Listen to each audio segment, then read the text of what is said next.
The station was designed to make visitors feel small. Taeyang Park understood this the moment he stepped into the Grand Assembly Hall. The ceiling stretched so high that clouds formed near the top. The walls curved in ways that hurt to look at. Gravity shifted with each step, making him feel like he might fall at any moment. He was 58 years old and had spent his entire life in diplomatic service. He had negotiated trade deals, prevented wars, and built bridges between enemies. But nothing had prepared him for this moment. Behind him walked his team. Admiral Minho Choi moved with military precision, his face unreadable. Dr. Heejin Kang carried a datapad filled with scientific reports. Captain Doyen Lee and his security team flanked them, watching every corner. Young Jiwon Nam brought up the rear, her eyes taking in every detail. The aliens were already seated. The Velrun representatives looked like reptiles that had learned to walk upright. Their scales gleamed under the strange lights. The Torvish, collective sent drones that buzzed and clicked in perfect unison. The Mylar Commonwealth representatives were beings made of living crystal, refracting light in hypnotic patterns. Taeyang noticed everything. The humans were placed at the lowest tier of the hall. Every other species sat above them, looking down. The translation devices only worked one way. Humans could hear the aliens, but the aliens had to manually activate their translators to hear humans speak.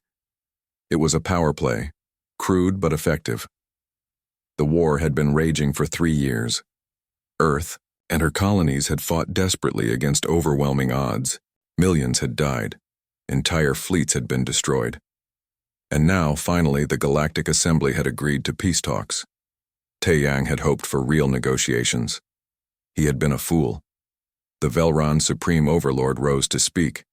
He was massive, easily 3 meters tall, covered in battle scars. His voice boomed through the hall without need for amplification. Humans, you have caused great disruption to galactic peace.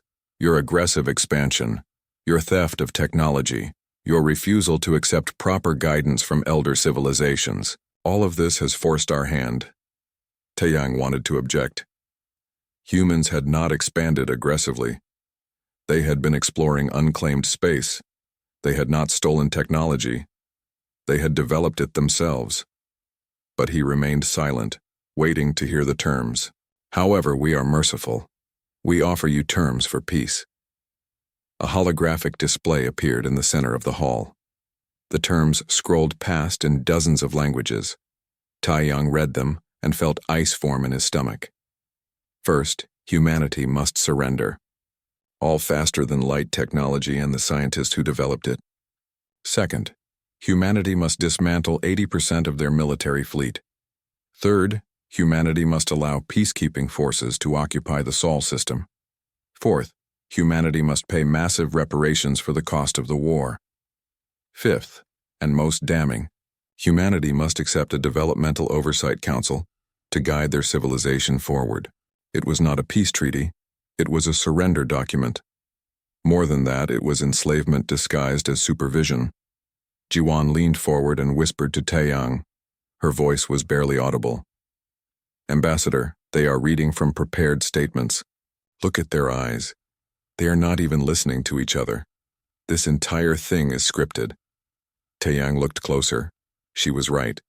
The aliens were not negotiating. They were performing. This was theater, meant to create a legal justification for what they had already decided to do.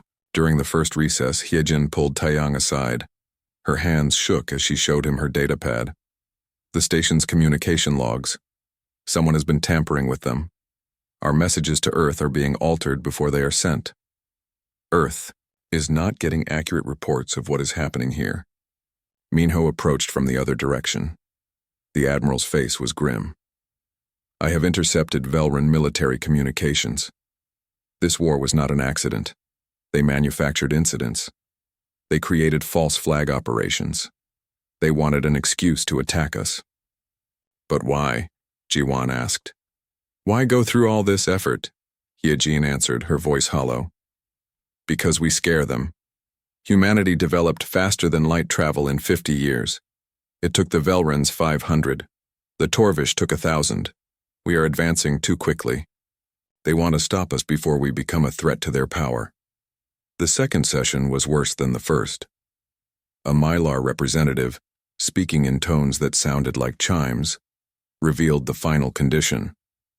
Humanity must submit to complete oversight. Every human colony, every human ship, every human government would answer to the Developmental Oversight Council. This is for your own good, the Mylar said, and somehow made condescension sound beautiful. Young species often make mistakes. We are here to guide you, to protect you from yourselves. Taeyang stood slowly. All eyes turned to him. The hall fell silent. We request a recess to consult with our government, he said calmly. The Velran overlord laughed. It was a harsh, barking sound. Of course, take all the time you need, the terms will not change. Accept them or face extinction. In the privacy of their quarters, the human delegation gathered. Doyen's security team swept for listening devices and found 17. They destroyed them all. We cannot accept these terms, Minho said flatly. This is not peace. This is surrender. Worse, it is slow death. They will control every aspect of human civilization. But we cannot win a war against the entire galaxy, Jiwan countered. Our fleets are already decimated. Earth is exhausted. The colonies are barely holding on. Hyejin spoke quietly. There is another option. We have been working on something, a new type of faster-than-light drive. It works by slipping between quantum states.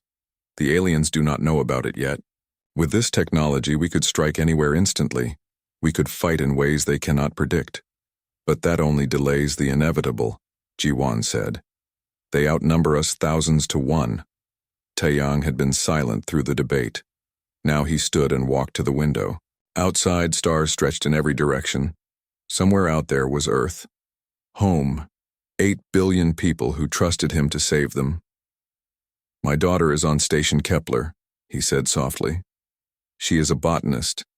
She grows food for the colony there. She has never hurt anyone. She has never even raised her voice in anger. Under these terms, she would live the rest of her life as a subject of alien rulers. Her children would be born into servitude. Her grandchildren would never know what it means to be truly free. He turned to face his team. I will not condemn humanity to that fate. Not while I still breathe. What are you saying?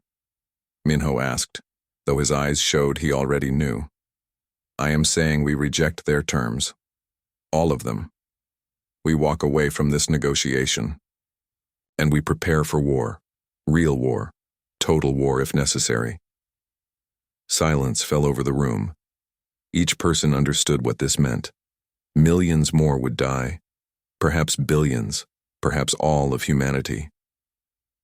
There is no guarantee we will win, Jiwan said. No, Taeyang agreed. But there is a guarantee of what happens if we accept. Slow extinction as a free people. I would rather we die fighting than live on our knees. One by one, they nodded. The decision was made. Taeyang sent an encrypted message to Earth using Hyejin's quantum communicator. The aliens could not intercept it. 3 words. Execute Protocol Exodus. On Earth, alarms began to sound. Military commanders opened sealed orders. Scientists activated hidden research. Civilians began evacuation procedures they had practiced but hoped never to use. Humanity was preparing for the fight of its existence. The human delegation spent the next hours quietly packing their belongings. They moved slowly, deliberately. To any observer, they looked like people preparing to deliver bad news. In truth, they were preparing for something far different. Doyen's security team checked their weapons. Hyejin encrypted all her research data and prepared to destroy the originals. Jiwan wrote letters to her family, just in case. Minho reviewed tactical data one last time, and Taeyang stood at the window, looking at the stars and wondered if he had just condemned his species to extinction. But then he thought of his daughter, working in her garden among the stars, free and proud. He thought of billions of humans living their lives, dreaming their dreams, building their futures. No, he had made the right choice. Some things were worth dying for. Freedom was one of them. Tomorrow the galaxy would learn what humanity truly was. Not desperate, not weak, not willing to trade freedom for survival. Tomorrow, they would walk out, and the galaxy would never be the same. The morning came too quickly. Taeyang had not slept. None of them had. They dressed in formal diplomatic attire, but Doyen had made modifications. The fabric contained radiation shielding. The boots had magnetic locks for zero-gravity combat. Each outfit had a small oxygen supply hidden in the collar. They looked like diplomats but were prepared for war. Breakfast was silent. They ate because their bodies needed fuel, not because anyone had appetite. Jiwon pushed food around her plate, her usual energy dampened by the weight of what was coming. Minho sat rigid, every inch the military officer. Hyejin checked her equipment one last time, her fingers trembling slightly. A message came from Earth, confirmation that all protocols were active. Human colonies across the galaxy were evacuating non-essential personnel. Military fleets were pulling back to defensive positions around Seoul. Every human ship, from massive carriers to small trading vessels, was being armed. The entire species was preparing for total war. Second message, Hyejin said, her voice tight. My research team on Europa. They finished analyzing the Torvish biological samples we captured last year. She paused, her face pale. It is a weapon, specifically designed to target human DNA. The virus would kill 90% of humanity within weeks, leave the survivors weak and easy to control. They were going to use it, Jiwon whispered. After we signed the treaty? After we let them into our systems. Yes, Hyejin confirmed. This was never about peace. This was about extermination. Minho stood abruptly. Then we show no mercy. We fight until they break or we do. Taeyang raised his hand. No, we fight until we win. Because we will win. We must believe that, or we have already lost. They walked through the station's corridors. Alien species moved aside as the humans passed. Some looked curious. Others looked smug, already anticipating human surrender. None understood what was about to happen. The Grand Assembly Hall was full. Every major species had representatives present. They wanted to witness the moment humanity bent the knee. They wanted to see humans broken and submissive. They would be disappointed. The human delegation entered. Taeyang walked first, his back straight, his face calm. Behind him, his team moved in perfect formation. They did not look defeated. They looked dangerous. The Velran Supreme Overlord was already speaking before they reached their positions. His voice boomed with confidence. The humans return. Have you consulted with your government? Are you prepared to accept the generous terms we have offered? Taeyang did not sit down. He stood at the human podium, hands clasped behind his back. The entire hall focused on him. Thousands of alien eyes watched. Millions more watched through broadcast across the galaxy. We have consulted with Earth, Taeyang said clearly. We have reviewed your terms carefully. We have considered all options. The Velran Overlord leaned back, satisfied. The Mylar representatives chimed softly among themselves, already preparing the submission documents. The Torvish drones buzzed in anticipation. And we reject them, Taeyang said flatly. Silence. Complete absolute silence. For 3 full seconds, no one in the Grand Assembly Hall moved or spoke. Then chaos erupted. The Velran Overlord roared. The Mylar representatives flashed angry colors. Torvish drones swarmed in agitated patterns. Dozens of species shouted at once, their translation devices creating a wall of noise. Taeyang waited. He stood perfectly still, letting the storm rage around him. Eventually, the noise died down. They wanted to hear what he would say next. We came here in good faith, Taeyang continued, his voice cutting through the remaining murmurs. We came seeking honest peace. What we found was theater, a performance designed to justify your planned conquest of humanity.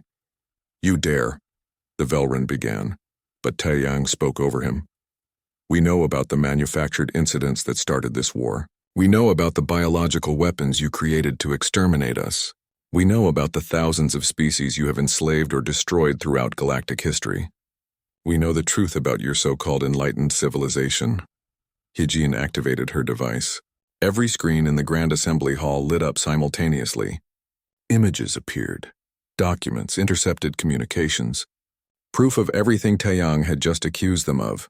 The evidence played for all to see. Velran orders to create border incidents. Torvish scientists developing the human-specific plague.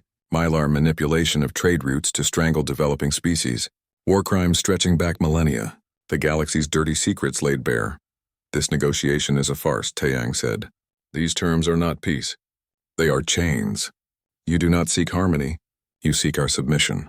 Our extinction as a free people. A Mylar representative tried to speak. This is propaganda. Lies manufactured by a desperate species. Every document is verified, Hyejin called out. Every image is authenticated. Every communication has source data. We are not lying. You are. The Velran overlord stood, towering over the assembly. It does not matter. You are outnumbered. You are outgunned. You will submit or you will die. There is no third option. You are wrong, Taeyang said quietly. There is a third option.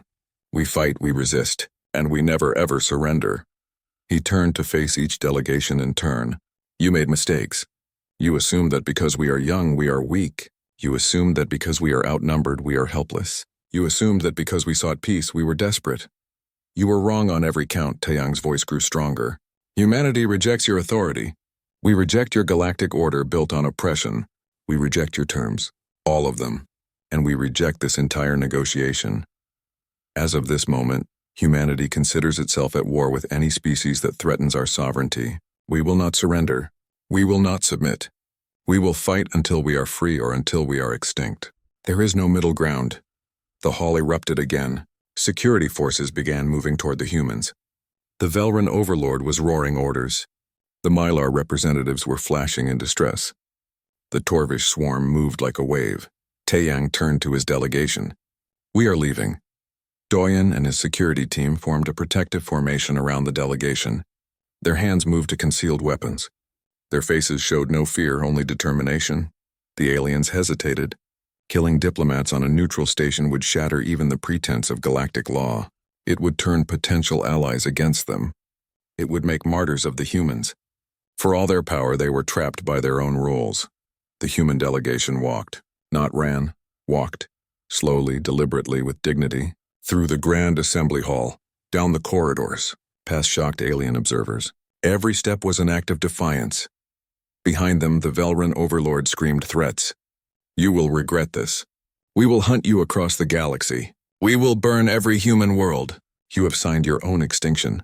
Taeyang did not look back. He kept walking. They reached their ship, a small diplomatic vessel, unarmed and unarmored by galactic standards. But Hyejin had made modifications.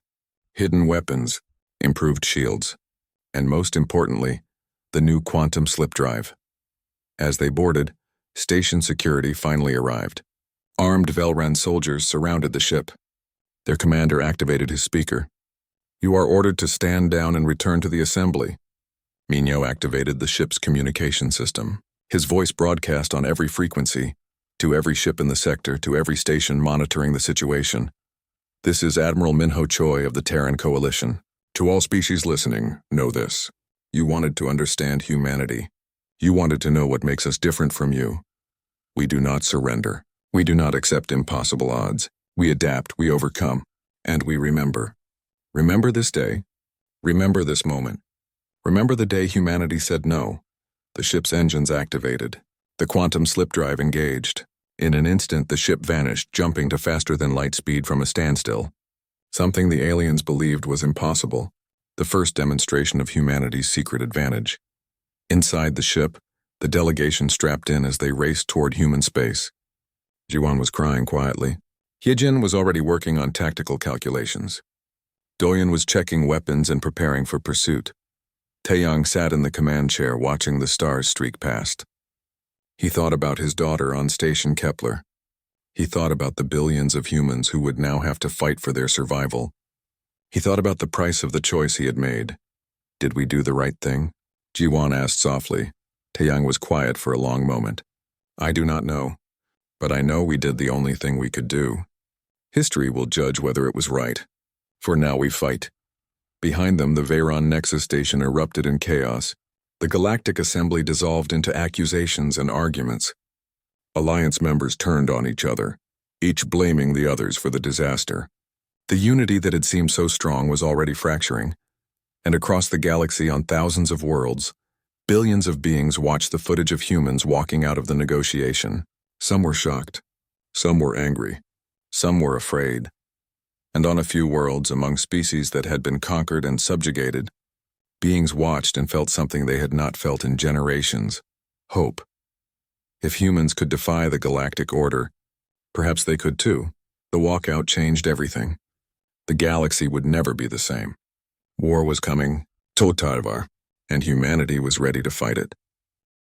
The galactic response: 3 days after the walkout, the galaxy burned with activity. On the Velren homeworld, the Supreme Overlord Zhao Zhao won his war council. Around the massive stone table sat generals who had conquered 100 worlds. They looked at tactical displays showing the disposition of human forces and felt something unfamiliar: uncertainty. "They have pulled back to Sol system," one general reported. "All colonies are evacuating. Military assets are concentrated around Earth. They are preparing for siege." "Then we crush them there," the Overlord snarled. "Gather our fleets. We will end this quickly." But another general spoke carefully. "My lord, the humans walked out with confidence. They broadcast evidence of our operations. They showed no fear. I submit that they know something we do not." "They are bluffing," the Overlord said. Primitive species always posture when cornered. Yet doubt had been planted. In 10,000 years of galactic history, no species had ever walked out of truce talks. Surrender was inevitable when facing superior force. That was the natural order, but humans had defied it. The Torvish collective was in chaos. The hive mind operated on probability and logic. They had calculated a 98% chance of human surrender. The walkout was a statistical impossibility. Now their entire predictive framework was in question. Thousands of Torvish drones worked frantically, recalculating. They analyzed human history. Wars fought against impossible odds, civilizations that chose death over submission, cultural values that prioritized freedom above survival. The numbers terrified them. Humans might actually be willing to die to the last individual rather than accept conquest. The Mylar Commonwealth convened their Crystal Council. They were the oldest civilization in the galaxy. They had guided the formation of the Galactic Order. Their entire system of control was based on psychological inevitability. Make submission seem logical, reasonable, the only sane choice. Species surrendered not because they were defeated, but because they were convinced defeat was certain. Humanity had shattered that illusion. If humans could resist, others might remember they could resist too. The Mylar recommended immediate and overwhelming response. Not just military victory, but complete annihilation. Make an example so terrible that no species would ever dare defy the order again. Meanwhile, Commander Seojin Bak sat in the command chair of her stealth frigate. The ship drifted in deep space, running silent among the asteroids of a dead system. Her sensors watched a major Velren supply convoy pass just kilometers away. "They had no idea she was there," her communications officer whispered. "More intercepts, Commander. The Velren fleet groups are having coordination problems. They do not trust the Torvish escorts. The Torvish do not trust the Mylar navigators. They are allied by necessity, not friendship." Seojin smiled coldly. "Send that intelligence to Fleet Command. If they do not trust each other, we can use that." On Mars, the red planet humanity had terraformed over 2 centuries. Suman Yoon stood before a crowd of 10,000 colonists. They were farmers, engineers, teachers, and shopkeepers. Civilians who had never fired a weapon in anger. Now they trained with whatever weapons could be fabricated in the colony workshops. "I know you are afraid," Suman said, her voice carrying across the gathering. "I am afraid too. We all are. Fear is not weakness. Fear is what keeps us alive." She gestured to the red landscape around them. "Our ancestors turned this dead rock into a living world. They did it without weapons, without armies, with nothing but tools and determination, and the belief that impossible things could be done. The aliens think we are weak because we build rather than conquer. They think we are fragile because we value life. They are about to learn the difference between peaceful and defenseless." The crowd roared approval. Mars would not fall easily. On Earth, engineer Junho Huang worked in a massive underground facility. Around him, thousands of technicians assembled weapons that should not exist. The quantum slip drive was no longer secret. Now it was being weaponized. "The theory is simple," Junho explained to a group of military officers.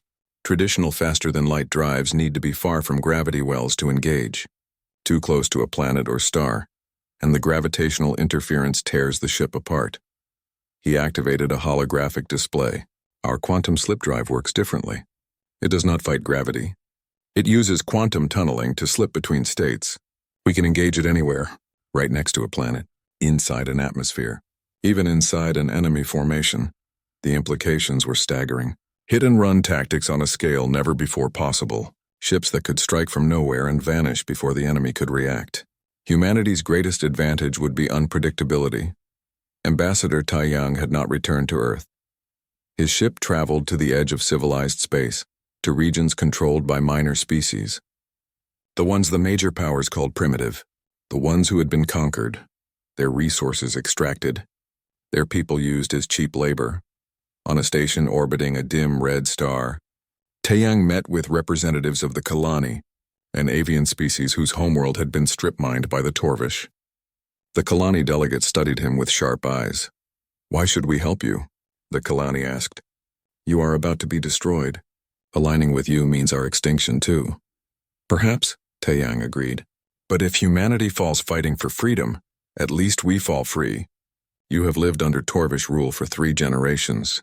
Your children are born into servitude. Your grandchildren will never know what it means to choose their own path. You offer us nothing but death," the Kalani said. "I offer you a chance," Taiyang replied. "Humanity is proving that the Galactic Order can be resisted, that the major powers are not invincible, that freedom is possible. Help us and we show the galaxy that rebellion succeeds. Refuse and the chains remain forever." The Kalani was silent for a long time. Then slowly the delegate extended a wing in agreement. "We will provide intelligence, safe harbors, supply routes. We cannot fight openly, not yet, but we can help you survive." It was a small victory. But across the frontier, similar conversations were happening. Dozens of minor species inspired by humanity's defiance began offering covert support. The Galactic Order was not as unified as it appeared.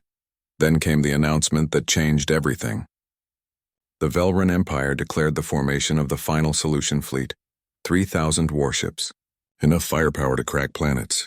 They would gather at the border of Velran space, then jump directly to Sol. One massive assault to end humanity forever. The aliens broadcast their preparations openly. They wanted humanity to see the overwhelming force coming. They wanted humans to despair, to surrender, to beg for the mercy they had refused at the negotiating table. The broadcast reached Earth. Every human with access to communications saw the Velran fleet assembling.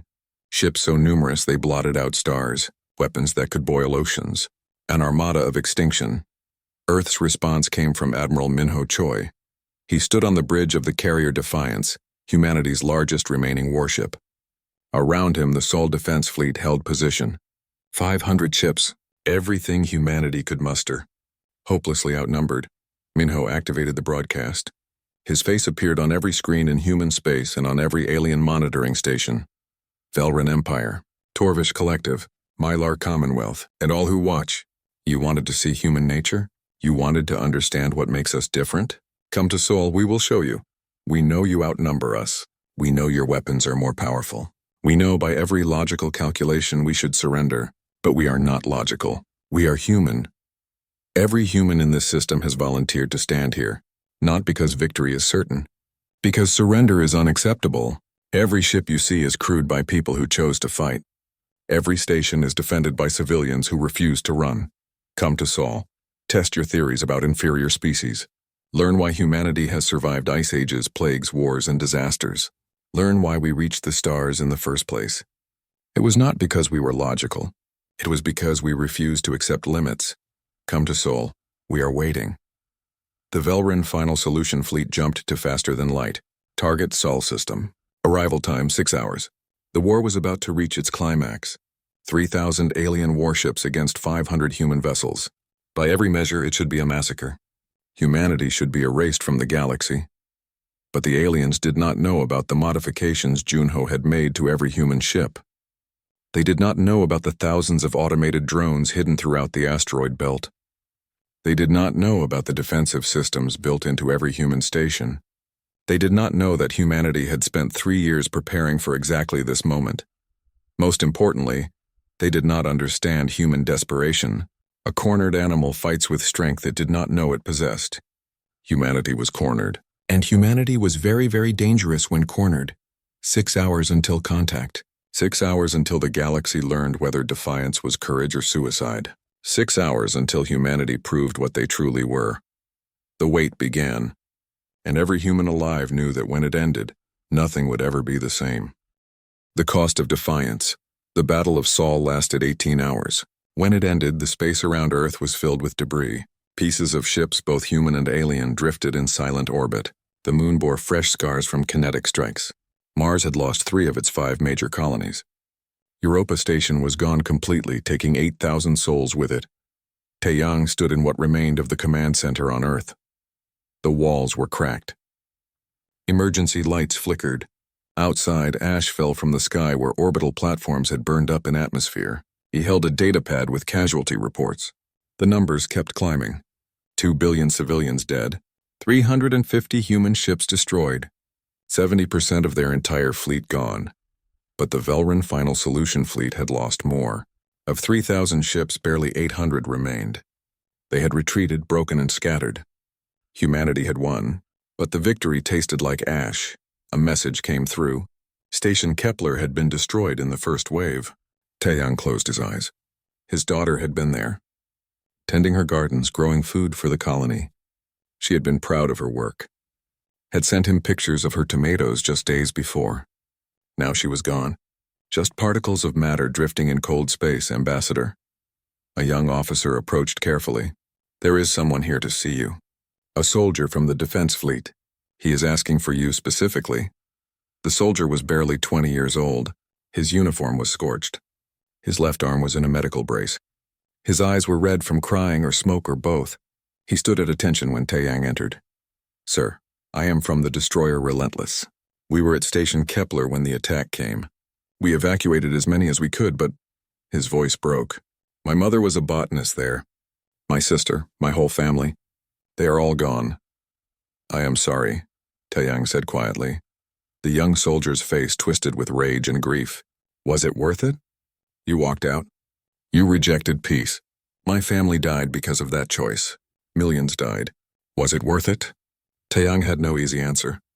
He wanted to explain about the biological weapons, about the slavery that awaited them, about freedom and dignity and principles. But those words felt hollow in the face of this young man's pain. If we had surrendered, Taeyang said slowly, your family would have died anyway, not in fire but slowly. As slaves, as property. The aliens planned to exterminate most of humanity and enslave the rest. At least now your family died free, fighting for something that mattered. The soldier stared at him, then turned and walked away without saluting. Taeyang watched him go and felt the weight of leadership crushing down. He had made the choice. Millions had paid the price, and more would die before this was over. Hyejin found him hours later sitting alone in the memorial garden. The garden was damaged. Trees were burned.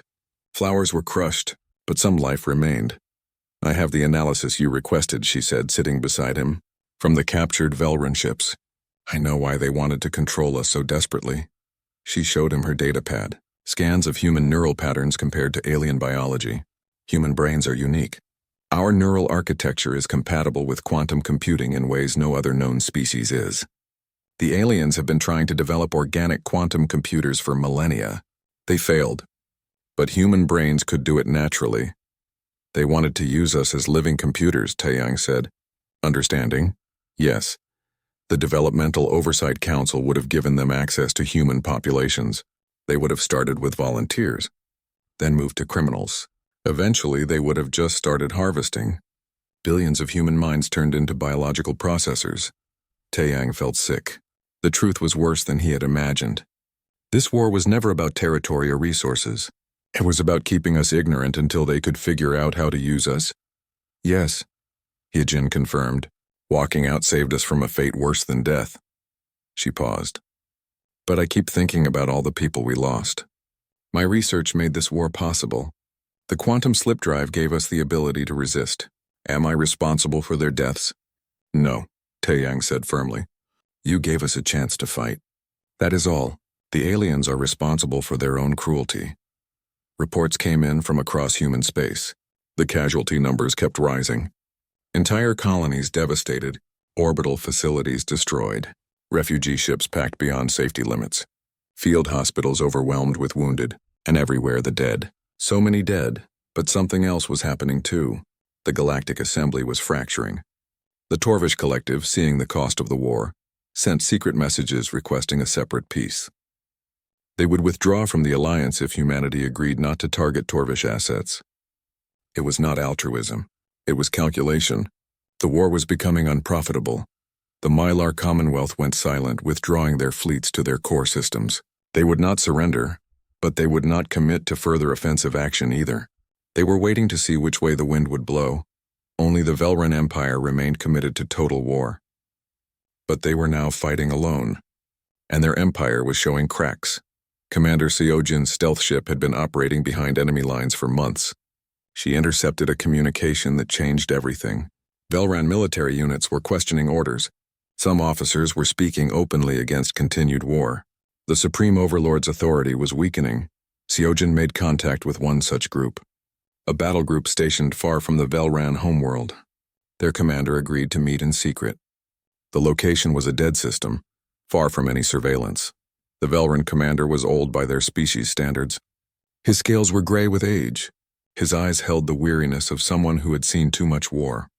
"I have fought for the Empire for 40 years, he said through the translator. "I have conquered 17 worlds. I believed we were bringing order to chaos, civilization to primitives. Now I see the truth. We are the primitives. We are the chaos. Why contact us?" Sojin asked cautiously. "Because humanity is proving what I suspected for years. The Empire is built on lies. We were taught that inferior species crumble before superior force, but you do not crumble. Every battle, you fight harder. Every loss, you come back stronger. You should have broken, but you do not." He leaned forward. "My battle group will defect. We will bring 12 warships and complete intelligence on Velran operations. But first you must promise something. When this war ends, what happens to Velrans? To my people? Do you plan genocide? Enslavement? Revenge?" Sojin contacted Taeyang for authorization. The ambassador was clear. "Tell him this. We will hold leaders accountable for war crimes. But the Velran people will be free. Free to choose their own government. Free to live in peace. We are not fighting to replace one tyranny with another. We are fighting for freedom. That includes freedom for our enemies once the war ends." The Velran commander listened to this translation. His expression was unreadable. Then he made a gesture that Seojin's cultural database identified as a salute of respect. "You are either fools or the most dangerous species in the galaxy," he said. "Perhaps both. Very well. We will fight with you." For the first time in recorded history, alien warships fought alongside humanity. The psychological impact was enormous. If Velrans could defect, others might too. The monolithic unity of the alien alliance was an illusion. Under pressure, it cracked. Using intelligence from the defectors, Admiral Minho planned a desperate strike.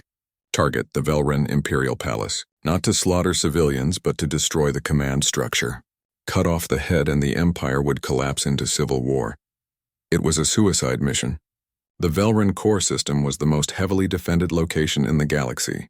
Most ships would not return, but volunteers stepped forward by the thousands. Engineers modified ships for maximum speed and firepower. Scientists optimized every system. Soldiers trained for the final assault. Taeyang addressed the strike force before they launched. Thousands of men and women, many of whom would be dead within days. He looked at their faces and saw determination. Fear, yes, but also pride. They knew what they were doing and why. "You carry the hopes of humanity," Taeyang said. "Not hopes for revenge.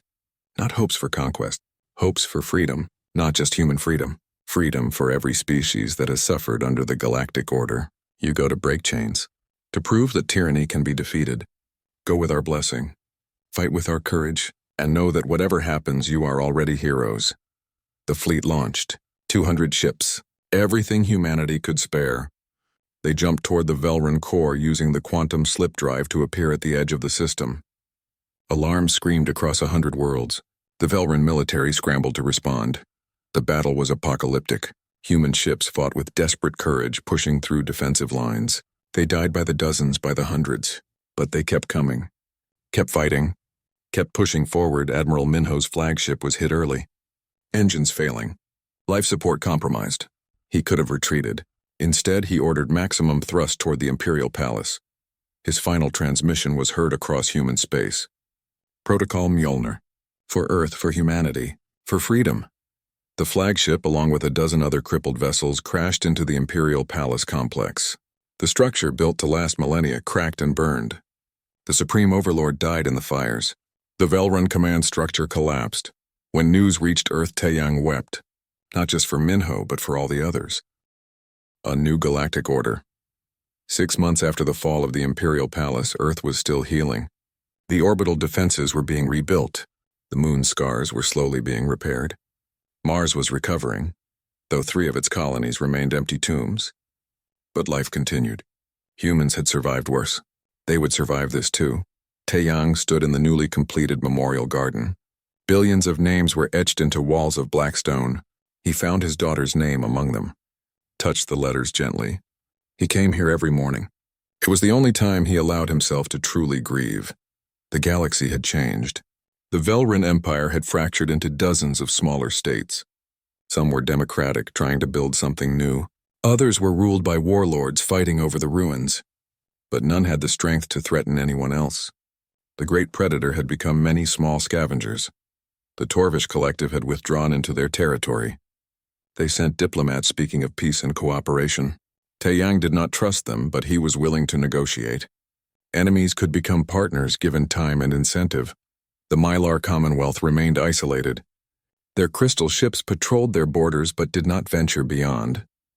They were waiting, watching, trying to understand this new galaxy where power alone did not guarantee control. But the real change was happening among the minor species. The ones who had been conquered and controlled for generations.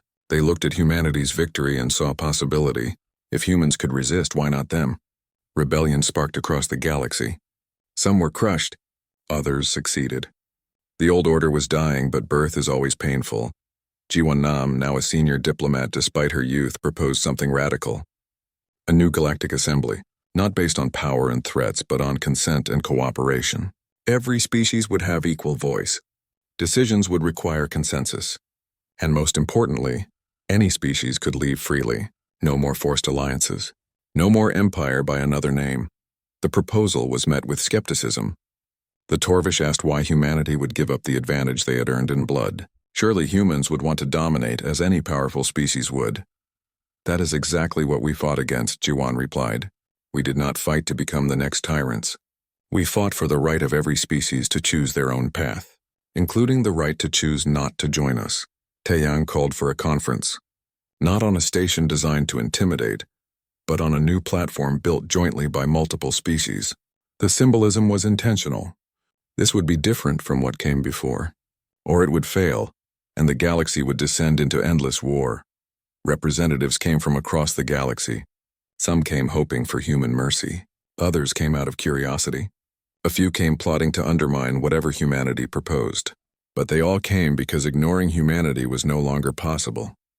The conference hall was simple. Round, so no position was higher than another. Each delegation had equal space. Translation devices worked perfectly in all directions. Small details, but they mattered. They showed respect. Taeyang opened the conference. He looked older than his years. The war had aged him. Gray streaked his hair.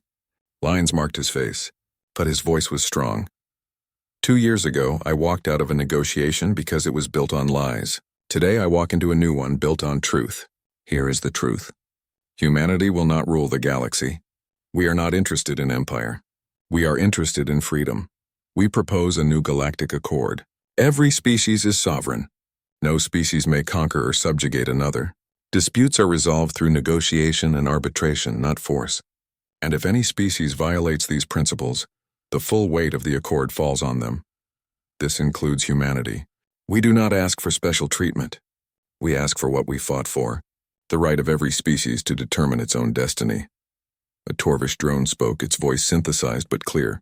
Humanity has military power. You have the quantum slip drive. You have weapons we cannot match. Why would you constrain yourselves with laws? Jiwon answered. Because laws constrain the powerful, not the weak. If we wanted to dominate through force, we would not need laws. We would just conquer. But we want something better. A civilization built on justice, not fear. That requires everyone, including us, to follow rules. A representative from one of the new Velran democracies spoke.